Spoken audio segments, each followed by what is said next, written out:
हर बार बोलना पड़ता है। ये कौन है? Vivo 935। बंद करो आप वीडियो।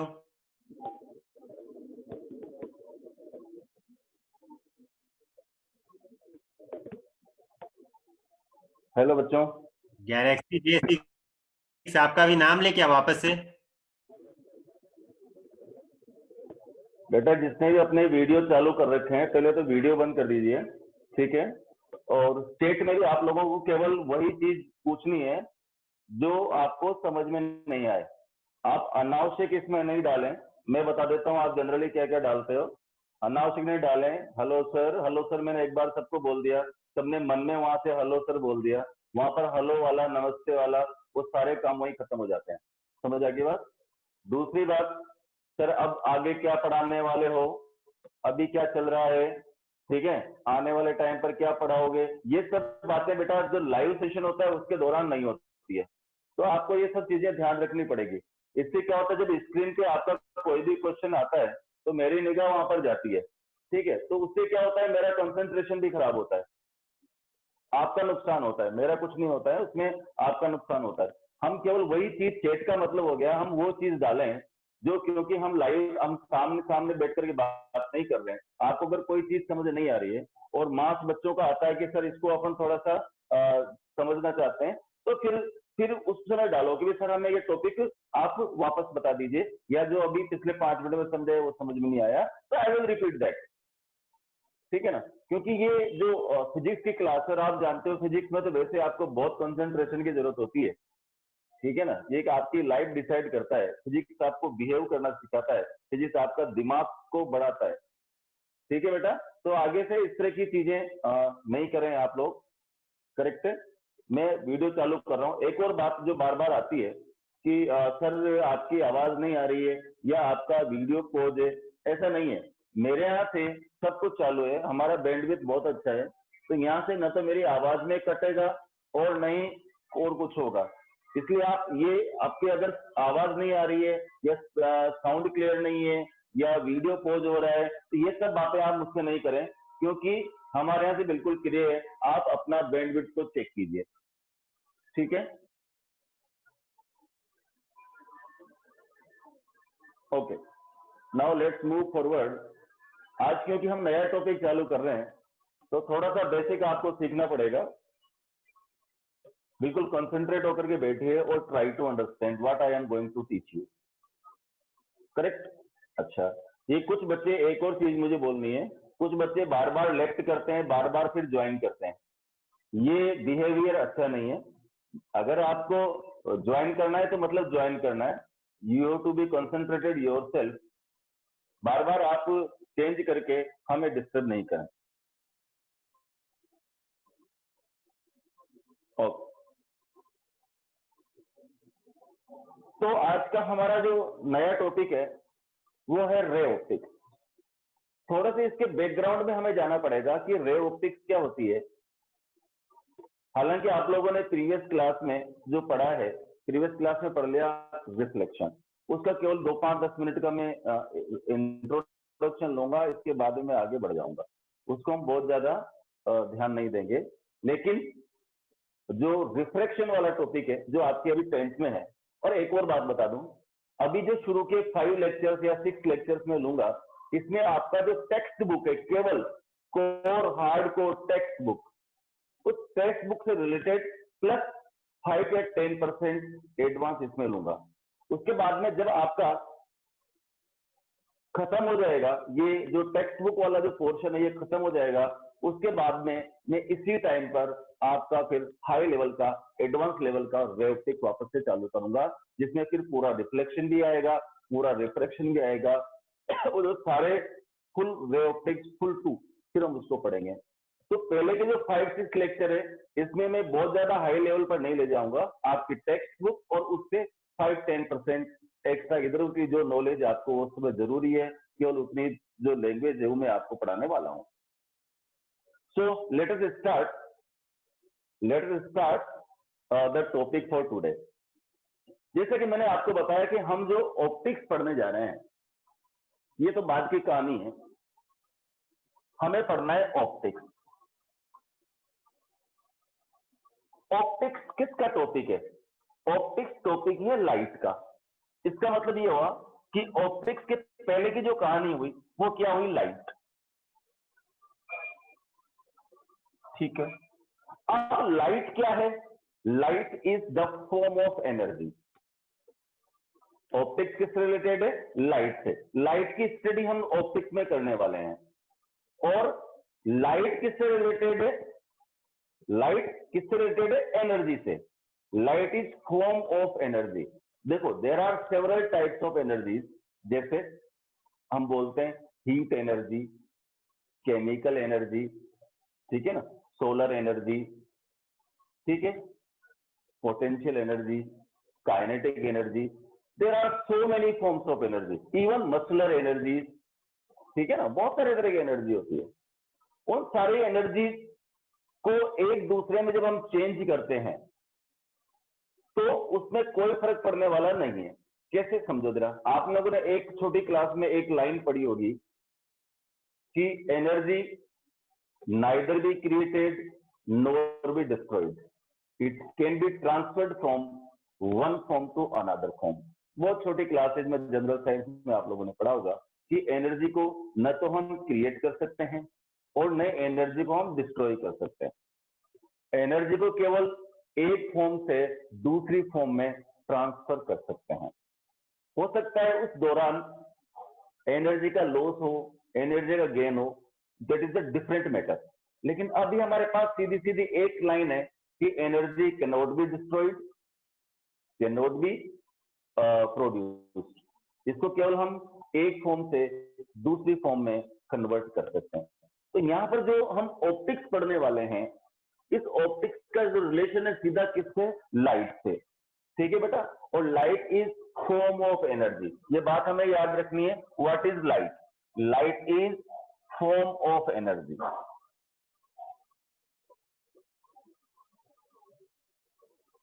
एनर्जी की फॉर्म है लाइट। अब प्रश्न उठता है कि ये एनर्जी कहां से आती है? जैसे मैंने एक क्लास में पूछा कि बेटा what is the source of light, तो एक ने बताया सर सन, सूरज, सूर्य भगवान is the source of light. सूरज भगवान के पास कोई फैक्ट्री नहीं है, ठीक है। लाइट का सोर्स तो एक ने कहा चलो तो सर सूरज भगवान नहीं है, सूर्य नहीं है, सन नहीं है, बल्ब है, bulb is the source of light. Agreed. Sir sparking is source of light. Agreed. हर जगह एक एनर्जी दूसरी एनर्जी में चेंज हो रही है, तो वहां पर एक नया सोर्स बन गया, सोर्स ऑफ लाइट। तो जब भी आप आगे से जवाब देंगे कि what is the source of light, तो सोर्स ऑफ लाइट आप ये नहीं बताएंगे कि सन है या बल्ब है या लाइटनिंग है, ठीक है। ये सब सोर्स ऑफ लाइट नहीं है। लाइट का सोर्स, या यूं बोलो आप तो एनर्जी का सोर्स। एनर्जी का सोर्स जो है वो कहां से आता है?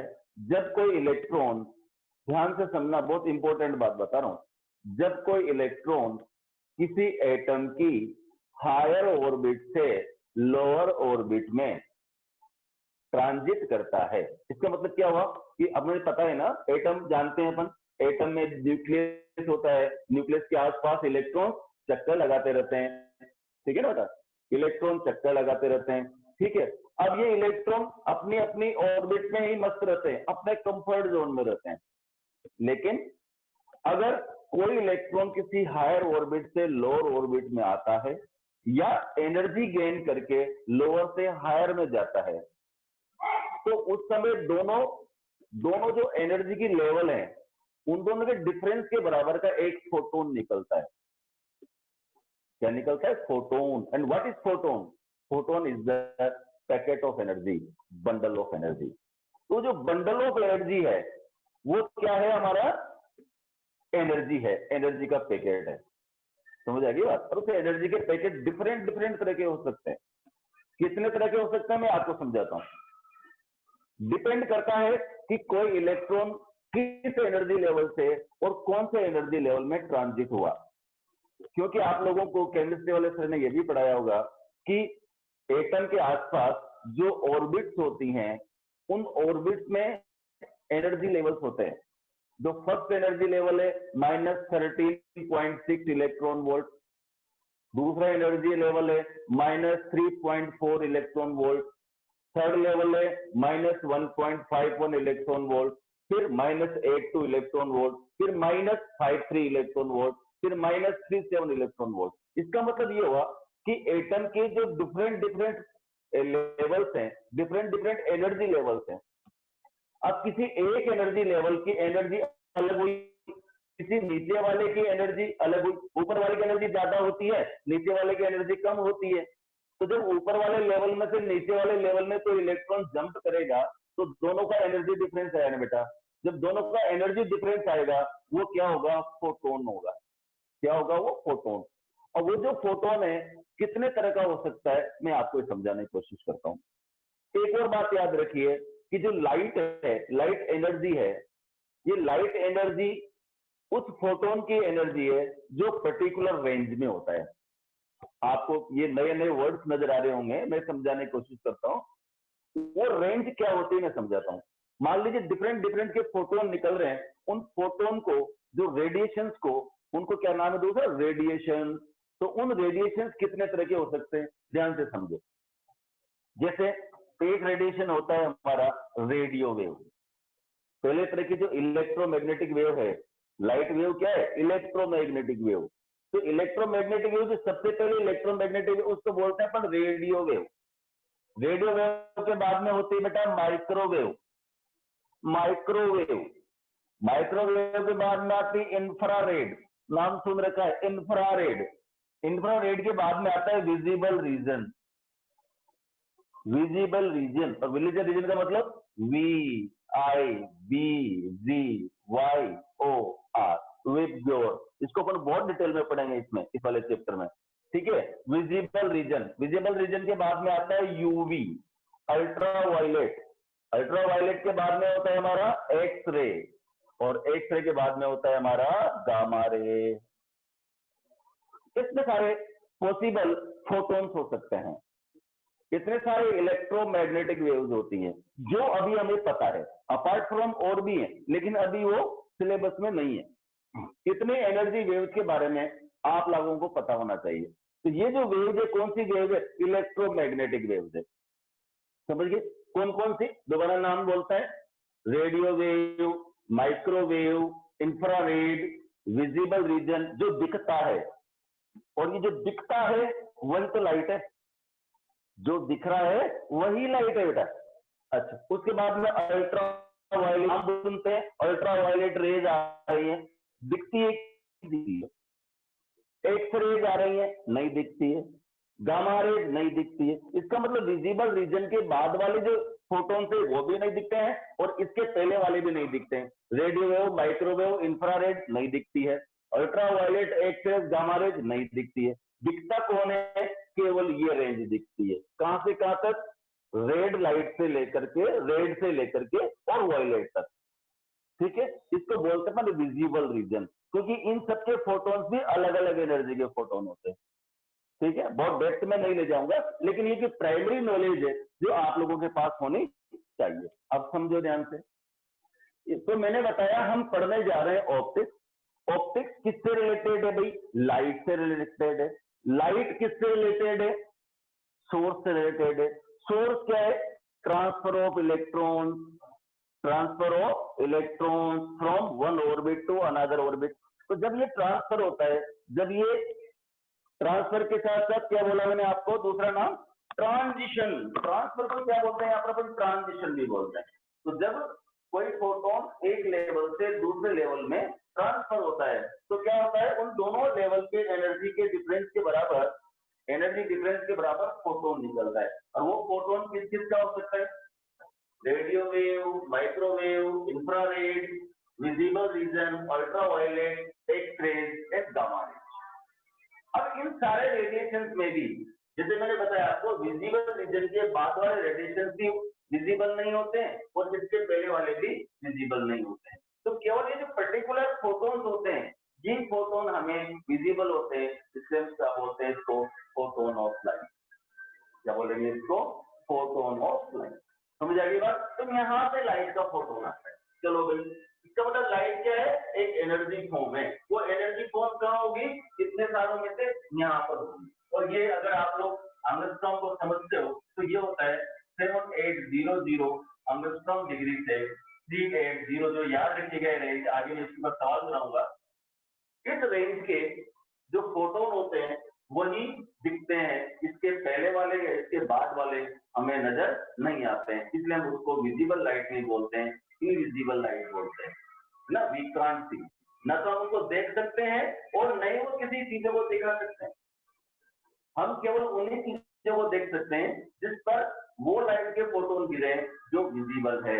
केवल 7800 एंगस्ट्रॉम डिग्री से लेकर के 3800 एंगस्ट्रॉम डिग्री तक किस वेवलेंथ के फोटोन ही जब किसी चीज पर गिरते हैं तो वहां से रिफ्लेक्ट होकर के हमारी आंखों पर आते हैं, कोई चीजें हमें दिखाई देती है, अदरवाइज बाकी की चीजें हमें दिखाई नहीं देती है। तो पॉइंट एनीथिंग योर पॉइंट, ठीक है बेटा।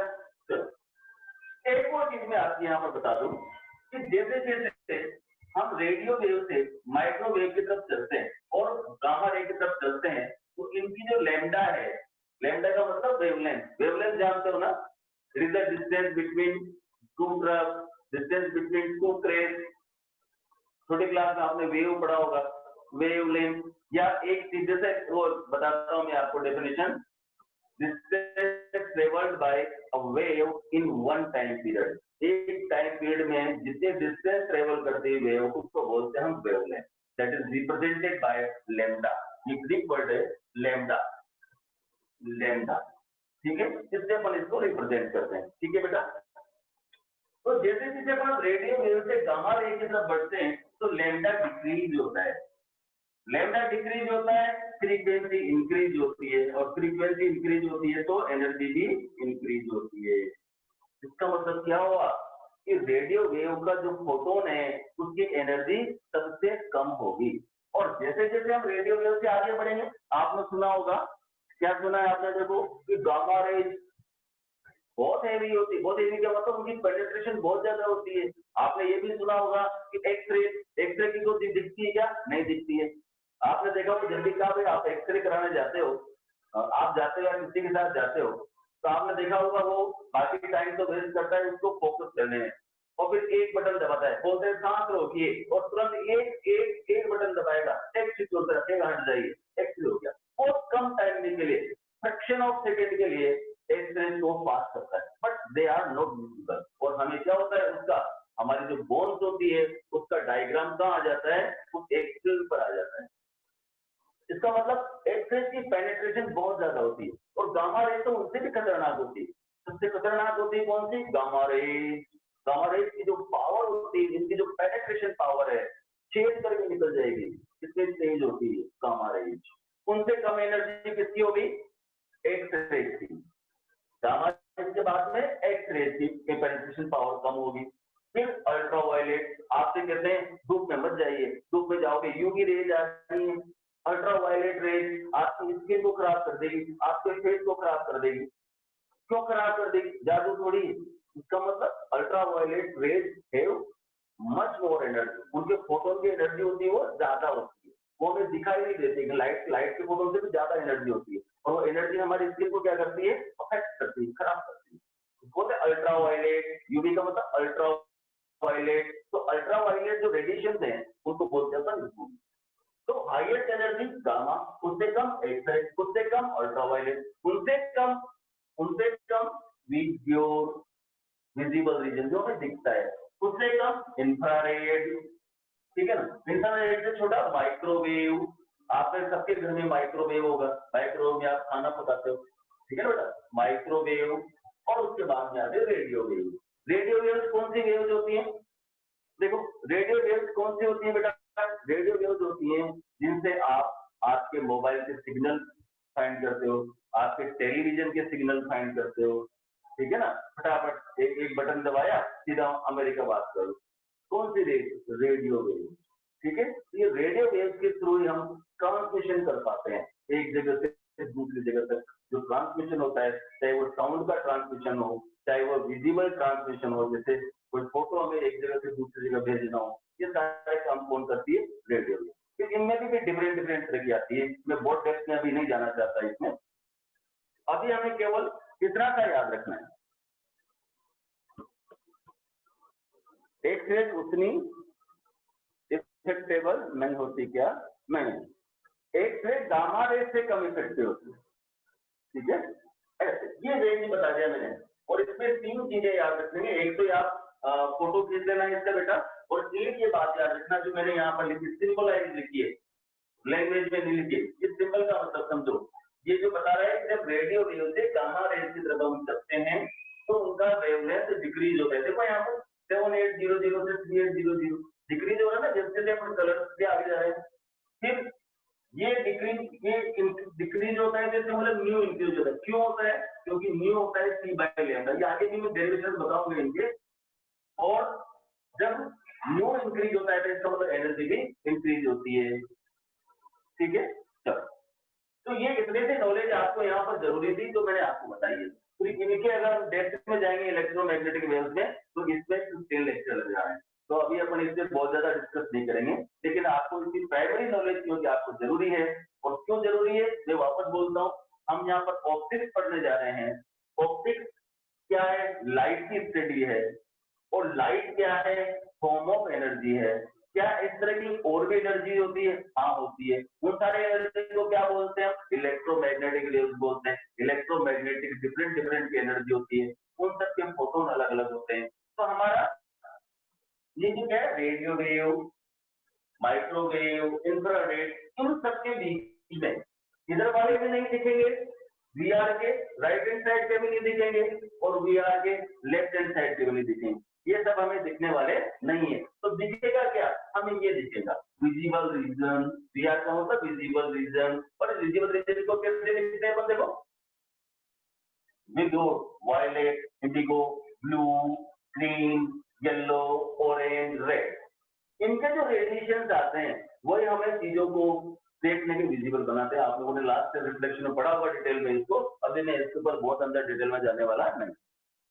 चलिए आगे बढ़ते हैं। तो ये तो हो गया हमारा कि light is the form of energy. इसको आप क्लिक कर लीजिए अपने फोटो से, इससे क्लिक कर लीजिए ताकि आपको आइडिया रहे, ध्यान रहे। मैं बीच में कभी भी पूछूं तो आपको जवाब देना है। चलिए आगे बढ़ते हैं बेटा।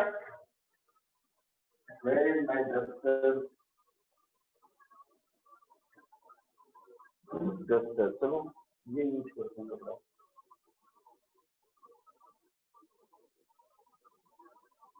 हम एक स्टेप आगे बढ़ गए हैं।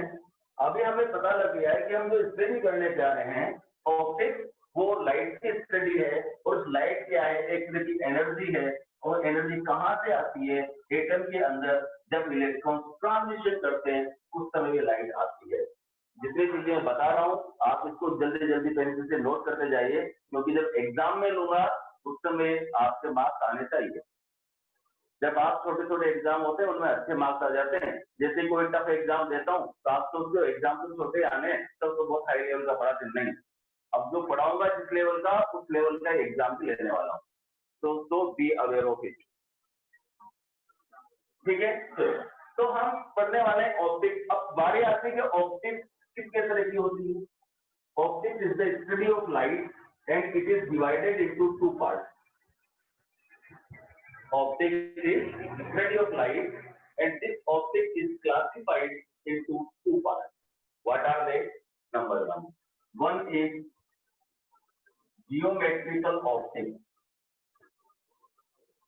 पहला के बोलने में बस ऑप्टिक्स का फर्स्ट पार्ट है जियोमेट्रिकल ऑप्टिक्स, और इसका दूसरा नाम है वेव ऑप्टिक्स। वेव ऑप्टिक्स, और दूसरी जो ऑप्टिक्स होती है वो होती है wave optics.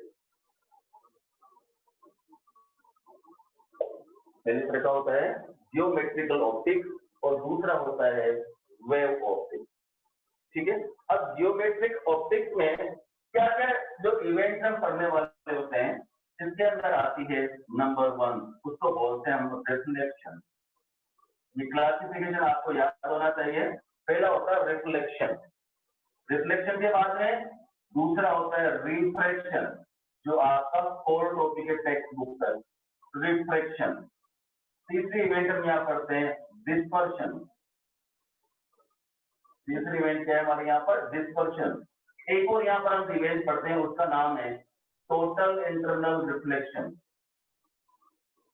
Total internal reflection, ये 4 इवेंट आप इसमें पढ़ते हो रे ऑप्टिक्स में। नंबर 1 रिफ्लेक्शन, जो आप लोगों ने पहले वाली क्लास में पढ़ा है, और ये वाला मैं आपको इन 5-6 लेक्चर्स में नहीं पढ़ाने वाला हूँ, टेक्स्ट बुक में नहीं है, इसलिए केवल थोड़ी सी जानकारी दूंगा 5-10 मिनट की, उसके बाद में आगे बढ़ जाऊंगा।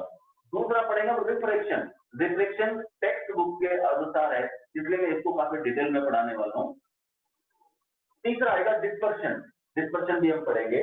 टोटल इंटरनल रिफ्लेक्शन, मतलब ये वाला जो पोर्शन है वो आपका अभी जो टेक्स्ट बुक आपकी चलती है उसमें भी है, इसलिए इसको हम थोड़ा सा हाई लेवल का नहीं, आपके लेवल का पढ़ने वाले हैं। फिर इसी को फिर हम अब 6-7 लेक्चर के बाद में फिर हम इसको बहुत डिटेल में हाई लेवल का भी पढ़ने वाले हैं। चलो अब वेव ऑप्टिक्स में कौन कौन सी पढ़ेंगे। नंबर 1 इंटरफेरेंस, पहले इवेंट पढ़ेंगे वहां पर इंटरफेरेंस, ठीक है। दूसरी इवेंट जो वहां पढ़ेंगे वो आएगी डिफ्रैक्शन।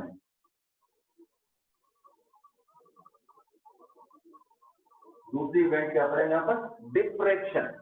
ये तुमने नाम नहीं सुना है, ये वाले नाम आप लोगों ने नहीं सुने हैं कि लाइट के ऐसे इवेंट्स भी होते हैं।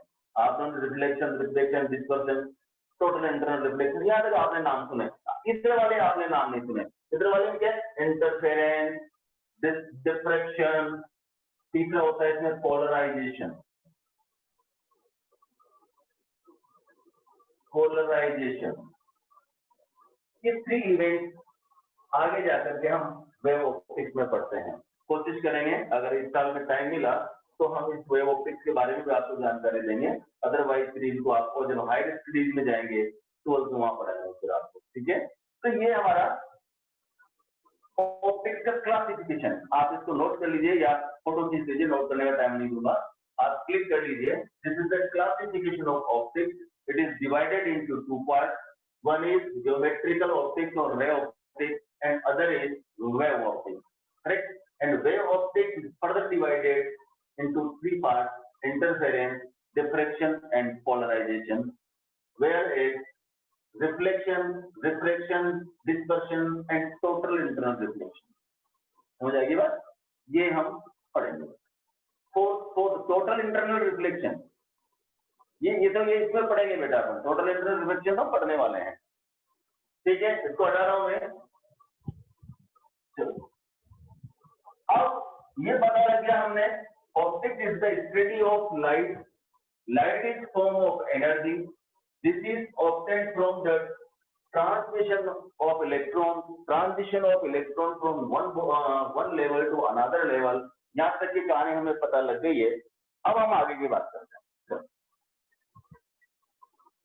अब जब ये फोटोन, किसके फोटोन, लाइट के फोटोन,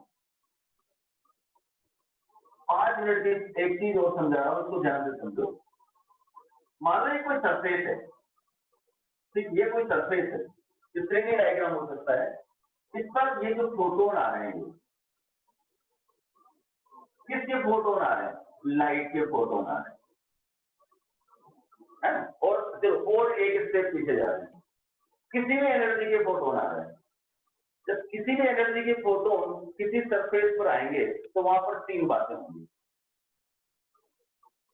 जब किसी भी एनर्जी के, किसी भी जो मैंने बहुत सारे बताए थे आपको, 7 जो पार्ट बताए थे, चाहे रेडियो के हैं, चाहे माइक्रो के हैं, चाहे इंफ्रा के हैं, चाहे यूवी के हैं, चाहे विजिबल रीजन के, चाहे एक्सरे के, चाहे गामा के। जब इस तरह के फोटोन किस पर आएंगे, सरफेस पर आएंगे, तो ये 3 बातें कर सकता है सरफेस उनके साथ। 3 तरह की चीजें हो सकती, क्या क्या हो सकती है। पहली बात हो सकती है कि जो ये जो फोटोन आ रहे हैं, इसमें जो हो सकता है कुछ फोटोन बाहर निकल जाए। फोटोन क्या बताया हमने, पैकेट, एनर्जी पैकेट।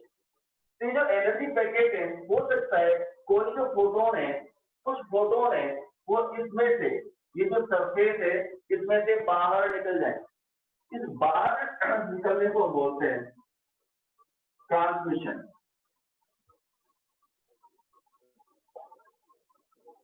जो फोटोन सरफेस से बाहर निकल जाएंगे इसको बोलेंगे हम ट्रांसमिशन।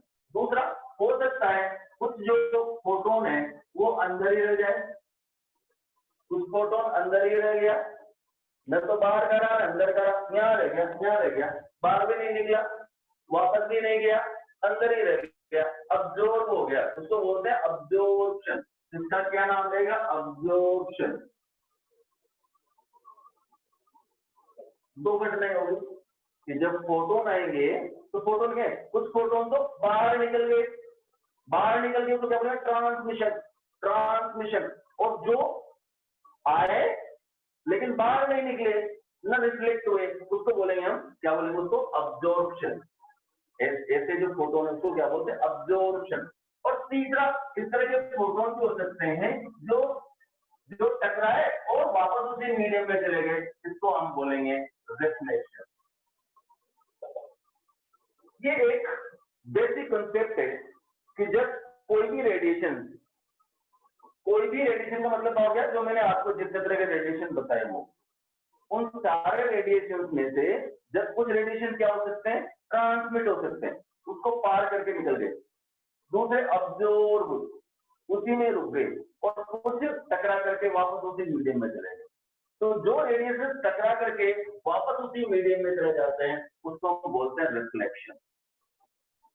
ट्रांसमिशन मतलब बाहर निकल जाना, दूसरा जो बाहर निकल गया उसको बोलते हैं ट्रांसमिशन, और तीसरे वो जो वहीं रुक गए, अब्जॉर्प्शन। एक छोटा सा मैं एग्जांपल देने की कोशिश करता हूं, आप उसको समझने की कोशिश करो। देखो मान लो, जैसे मान लो मेरे पास ये कोई सरफेस है, ठीक है, ये सरफेस है और इसके ऊपर मान लो ये एक रेडिएशन आया है, ये आया, ठीक है। अब ये यहाँ पर तीन बातें कर सकता है। क्या क्या कर सकता है? अगर ये ऑब्जेक्ट ट्रांसपेरेंट है, ट्रांसपेरेंट का मतलब समझ लो बेटा, ट्रांसपेरेंट का मतलब जो आर पार दिखता है, जैसे ग्लास होता है, आपकी विंडोज में आपने देखे होंगे, किसी शोरूम में जाते हैं उसमें टफन ग्लास लगे होते हैं, उन टफन ग्लास में आर पार दिखता है ना, तो आर पार दिख रहा है। तो अगर मान लीजिए फोटोन आया और इस सरफेस में से बाहर निकल गया, इधर निकल गया बाहर, इसको छेद करके बाहर निकल गया, इसको बोलेंगे ट्रांसमिशन। ट्रांसमिट हो गया। ट्रांसपेरेंट बोलते ना, ट्रांसपेरेंट ऑब्जेक्ट। ट्रांसपेरेंट का मतलब जो रेडिएशंस आएंगे वो सरफेस क्या करेगा, उसको बाहर निकाल देगा, और आगे जाकर इसी को हम बोलेंगे रिफ्लेक्शन। ठीक है, डिफाइन कर देंगे ट्रांसपेरेंस को, क्या बोलेंगे? रिफ्लेक्शन। दूसरा काम क्या हुआ? ये आया और इसी में रह गया, अब्जॉर्प्शन। आपने देखा होगा जब लाइट आती है, आप कार में बैठते हो अपने, ध्यान से देखो, कार में तीनों चीजें होती है। कार में बैठे हो आप, बाहर से लाइट आ रही है, तो जो लाइट उसमें से कार के शीशे में से आपके आ गई, आपको चुभती है, और बहुत तेज, इंटेंसिटी बहुत ज्यादा है, आज धूप बहुत तेज है, तो धूप बहुत तेज है, कैसे पता लगा? भाई वो लाइट आपने अब्जॉर्व कर ली, अब्जॉर्प्शन। तो जब रेडिएशन किसी सरफेस पर गिरते हैं तो क्या बोलते हैं उसको? अब्जॉर्प्शन। वो गर्म हो जाता है। सरफेस गर्म क्यों हुआ? क्योंकि उसने जो रेडिएशन आए थे उन रेडिएशन को अब्जॉर्ब कर लिया, उसको बोलते हैं अब्जॉर्प्शन। जो बाहर निकल के उनको क्या बोलते हैं? ट्रांसमिशन। और किसी का नाम आगे हम बोल देंगे रिफ्लेक्शन।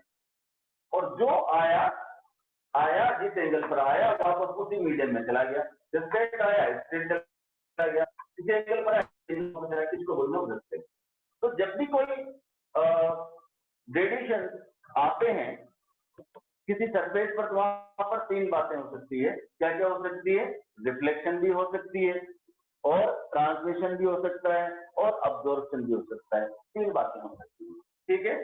तो अब क्योंकि हम जो स्टडी कर रहे हैं वो ऑप्टिक्स की कर रहे हैं, तो इस अब्जॉर्प्शन को, ये हीट का पोर्शन है, इस अब्जॉर्प्शन के बारे में कहाँ पढ़ेंगे? कुछ चैप्टर में पढ़ेंगे जहां पर अपन हीट पढ़ेंगे, थर्मोडायनेमिक्स पढ़ेंगे, कैलोरीमेट्री पढ़ेंगे, थर्मोमेट्री पढ़ेंगे, वहां पर इसको इफेक्ट में लेंगे अब्जॉर्प्शन को। यहाँ केवल ये जो इनकमिंग लाइट है, यहाँ पर इस ऑप्टिक्स में दो घटनाएं पढ़ने वाले हैं, उसमें से एक आएगी रिफ्लेक्शन और दूसरी आएगी ट्रांसमिशन। तो लाइट वाले चैप्टर में हमारे पास केवल दो घटनाएं हम पढ़ने वाले हैं, ठीक है बेटा। इसको चलो इसका क्लिक करो, मैं आगे बढ़ूंगा, ठीक है। तो इस पोर्शन में मैंने आपको बताया कि लाइट के जो रेडिएशन है, यहाँ पर मैं बोल रहा हूँ लाइट के रेडिएशन। लाइट के रेडिएशन तीन बातें करते हैं, या तो वो अब्जॉर्ब हो जाते हैं, या तो वो ट्रांसमिट हो जाते हैं, या तो वो रिफ्लेक्ट हो जाते हैं। तो जो हम यहाँ पढ़ने वाले हैं वो क्या पढ़ेंगे हम, रिफ्लेक्शन और रिफ्रैक्शन। ठीक है, चलो थोड़ी सी 10-15 मिनट में बात करते हैं रिफ्लेक्शन की, जो आपको इसकी प्रीवियस नॉलेज होनी ही चाहिए थी। चलो,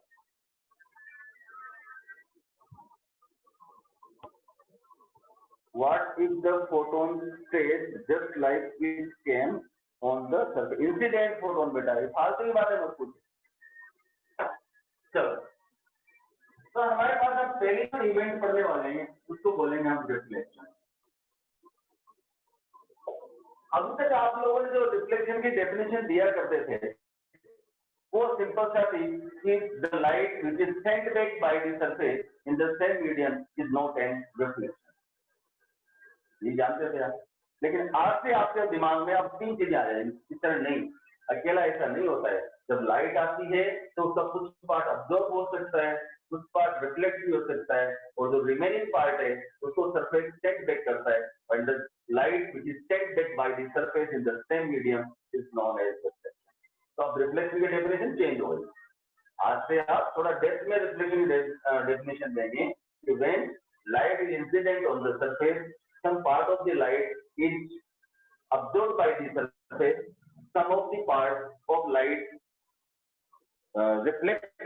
transmit by the surface, and the remaining light is sent back to the same medium, which is known as reflection। ठीक है, अभी किसी बच्चे ने पूछा है, sir how the reflection process work. अभी आप थर्ड क्लास में हैं, अभी जब आपको पता है, मैंने यहाँ पर बताया था, इसे सिली क्वेश्चन आप नहीं पूछे, इससे आपका नुकसान होता है और मेरा कंसंट्रेशन खराब होता है। जब आपको पता है, आपको बताया ऑप्टिक्स क्या है, ऑप्टिक्स कितनी तरह की है, इसमें हम रिफ्लेक्शन रिफ्रैक्शन पढ़ने वाले हैं, तो फिर आप बीच में क्यों बोलो सर रिफ्लेक्शन कैसे वर्क करता है। रिफ्लेक्शन आएगा तभी तो पढ़ोगे ना। ये जो बेवकूफी वाली बातें करेगा मैं उसको यहाँ से रिमूव कर दूंगा। अभी भी जब मैंने बोला है 5 मिनट पहले, इसका मतलब या तो आप कंसंट्रेट होकर नहीं पढ़ रहे हैं, आपको लाइट से पहले पढ़ाई जा चुकी है, आपको कंसंट्रेशन के लिए आपका एक्स्ट्रा हाई लेवल का लेक्चर लगाया जा रहा है, ये समझने की कोशिश करना चाहिए ना। जब बोला reflection is the basic part, जब बेसिक पार्ट आया इसका मतलब वो तो आपको सिखाएंगे ही ना। या पहले एक काम करें कि पीछे आगे वाला पहले पढ़ा दें और ये वाला बाद में पढ़ा दें। 10th क्लास के बच्चे हो, आपका बिहेव 10th लाइक होना चाहिए, आप दूसरी तीसरी क्लास के बच्चे नहीं है, करेक्ट। तो बी अवेयर ऑफ इट। चलो, तो हम रिफ्लेक्शन की बात कर रहे थे। रिफ्लेक्शन क्या हो गया बेटा कि when light is incident on the surface, there are 3 events over here. Number 1, whether the light absorbed by the surface, some of the light is absorbed by the surface, some of the light is transmitted by the surface, and the remaining light is sent back to the same medium, and the remaining light which is sent back to the same medium by the surface is known as the event reflection। देखते एक definition आप देख सकते हो reflection की। चलो, उसके बाद आता है कि रिफ्लेक्शन कितने तरह का होता है। Types of reflection.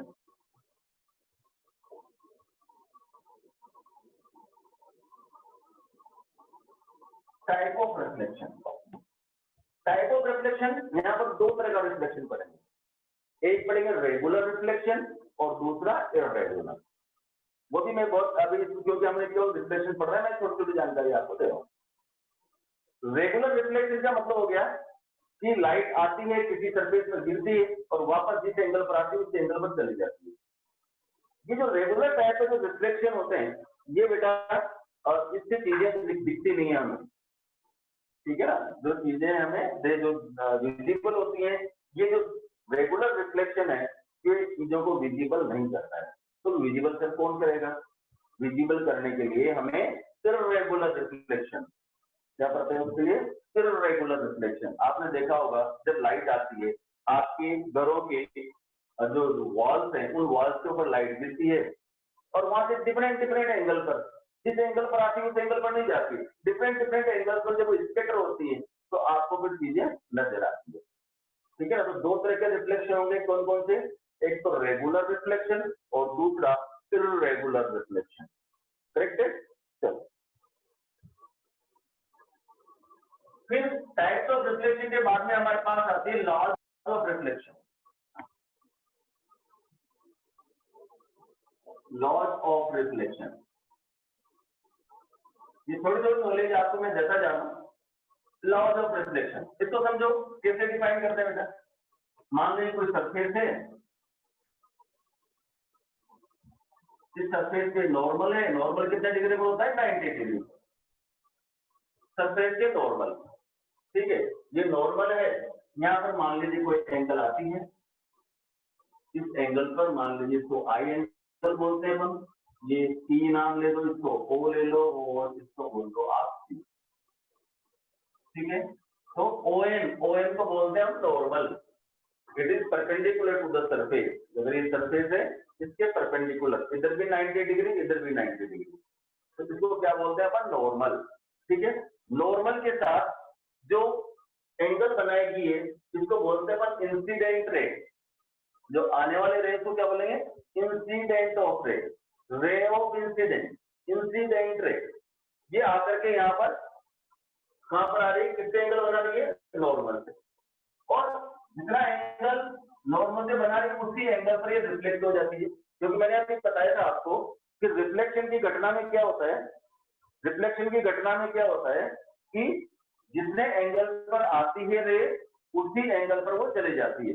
जितना एंगल आते वक्त नॉर्मल के साथ बनाती है उतना एंगल जाते वक्त वो नॉर्मल के साथ बनाती है, तो उसको बोलते हैं हम एंगल ऑफ रिफ्लेक्शन। देखो यहाँ से, ये तो एंगल ऑफ इंसिडेंट, ये हो गया एंगल ऑफ रिफ्लेक्शन, और इसको बोलते हैं अपन रिफ्लेक्टेड रे। ये हमारा नॉर्मल और ये होती है incident ray.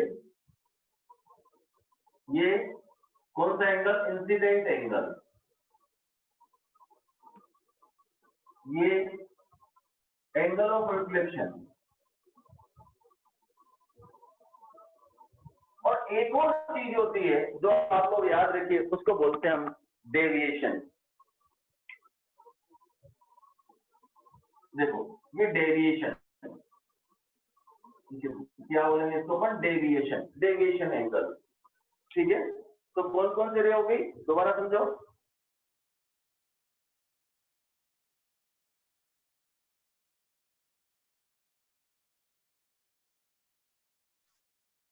Incident ray normal के साथ जितना एंगल बनाएगी वो क्या कहलाएगा, angle of incident. Reflected ray जितना एंगल बनाएगी उसको एंगल ऑफ रिफ्लेक्शन। और ये जो एंगल दिखा है आपको ब्लू कलर से मैंने दिखाया है, इसको बोलते हैं हम, क्या बोलते हैं इसको, डेविएशन एंगल, और नोन एज डेविएशन एंगल। हो जाएगा, जो रिफ्लेक्टेड के साथ जो एंगल बनेगा इस एंगल को क्या बोलेंगे अपन, डेविएशन एंगल। हो जाएगा। तो ये है कुछ जो डेफिनेशन लॉज ऑफ रिफ्लेक्शन, ये आपको याद होने चाहिए। उसके बाद आते हैं, देखो दो तरह के रिफ्लेक्शन होते हैं, एक तो प्लेन और एक होता है स्फेरिकल। आप लोगों ने प्रीवियस क्लास में दो तरह के रिफ्लेक्शन पढ़े हुए बेटा, एक तो प्लेन सरफेस पर और एक पढ़ा होगा स्फेरिकल पर। ठीक है, प्लेन का मतलब हो गया जैसे मान लो ये कोई मिरर है, ठीक है, इस मिरर पर रेज आ रही जो भी अपन ने बनाया था इस तरह का। ठीक है, ये तो हमारा प्लेन मिरर। इसको जब अपन एडवांस लेवल का पढ़ेंगे रिफ्लेक्शन, वहां पर इसको काफी डिटेल में समझने वाले। एक होता है स्फेरिकल, मेरे ख्याल से आप लोगों को प्लेन वाला डिटेल में नहीं पढ़ाया हुआ, इसलिए मैं इसको डिस्कस भी नहीं करूंगा, जब एडवांस पढ़ाऊंगा उसको नहीं बताऊंगा इसको। लेकिन आप लोगों ने ये पढ़ा होगा, देखो स्फेरिकल मिरर,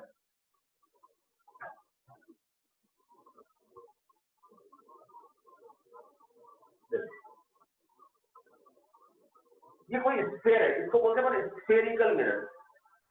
ठीक, स्फेरिकल मिरर का मतलब हो गया कि अगर मान लीजिए किसी स्फीयर को आउटर सरफेस को आप पॉलिश कर देते हो तो उसका इनर सरफेस रिफ्लेक्टर बन जाता है और उसको हम बोलते हैं कॉन्केव मिरर। इसको क्या बोलते हैं अपन? कॉन्केव और कन्वर्जिंग। कॉन्केव और कन्वर्जिंग। अगर इनर पार्ट को हम पॉलिश कर दें तो आउटर पार्ट इसका रिफ्लेक्टर बन जाता है, उसको हम बोलते हैं कॉन्वेक्स और डाइवर्जिंग।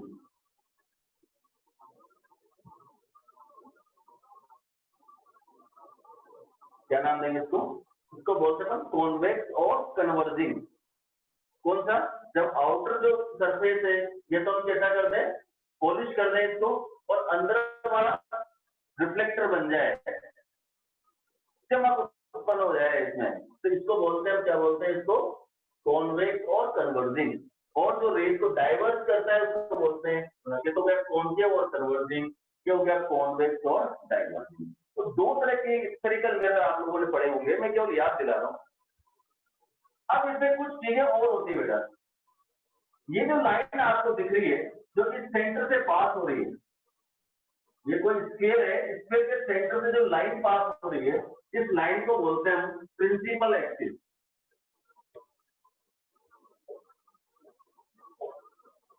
दोनों तरफ सेम, वही सेम चीजें हैं, दोनों के लिए मैं सेम बता रहा हूं। ये होगी हमारी प्रिंसिपल एक्सिस, तो ये भी क्या हो जाएगी? ये लाइन प्रिंसिपल एक्सिस, जो लाइन सेंटर से पास हो रही है उसको क्या बोलते हैं अपन? Principal axis. ये जो आपको एक्स टी वाई नजर आ रहा है, तो यहां लिखा है X T Y. X T Y इसको बोलते हैं एपर्चर। अब कहा बोले तो अपर्चर क्या होता है?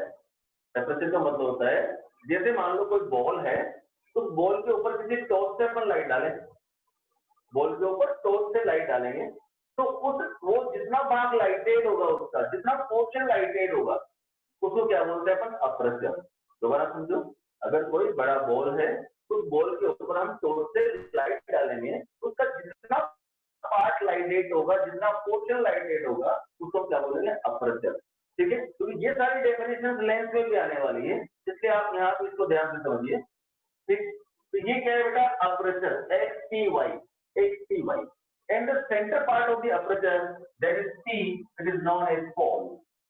The pole is the center part of aperture. तीन चीजें हो गई, दो तरह के स्फेरिकल मिरर, कॉन्वेक्स और डाइवर्जिंग, कॉन्केव और कन्वर्जिंग। ठीक है, ये जो लाइन सेंटर से पास हो रही है इसको हम क्या बोलते हैं? क्या नाम दिया मैंने इसका? Principal axis. PRINCIPAL नहीं, वो होता है थ्योरी और सिद्धांत।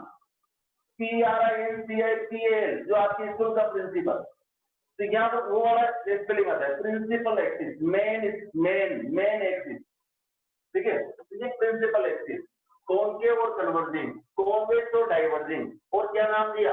XTY। XY का मतलब aperture, and aperture is that portion which is lighted, जिसके ऊपर लाइट गिरेगी। अरे भाई जैसे सन है, वो अपनी अर्थ है, अर्थ के ऊपर सारी अर्थ पर एक साथ लाइट गिरती है, सन की नहीं गिरती है।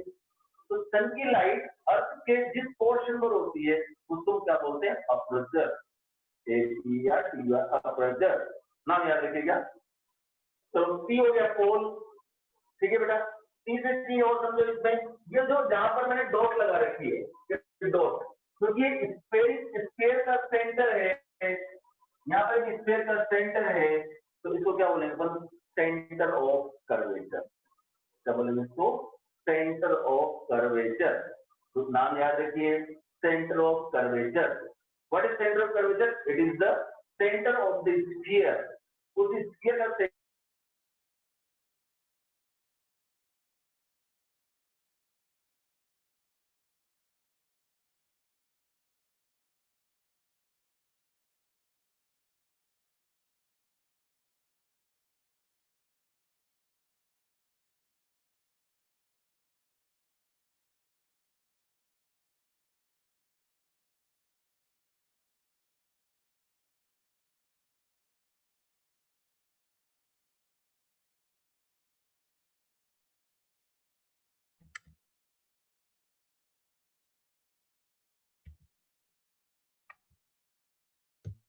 हेलो,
हेलो,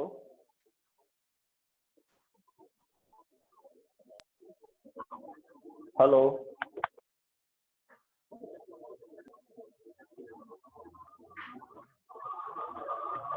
हेलो,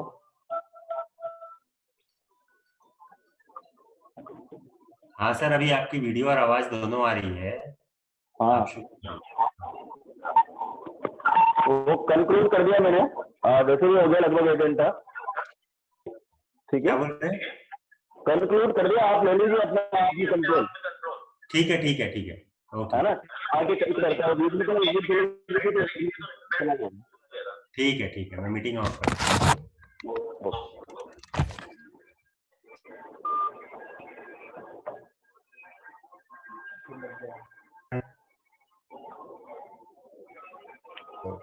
बीच में सर डिस्कनेक्ट हो गए थे। अभी आप लोग लॉग आउट कर सकते हैं, ठीक है।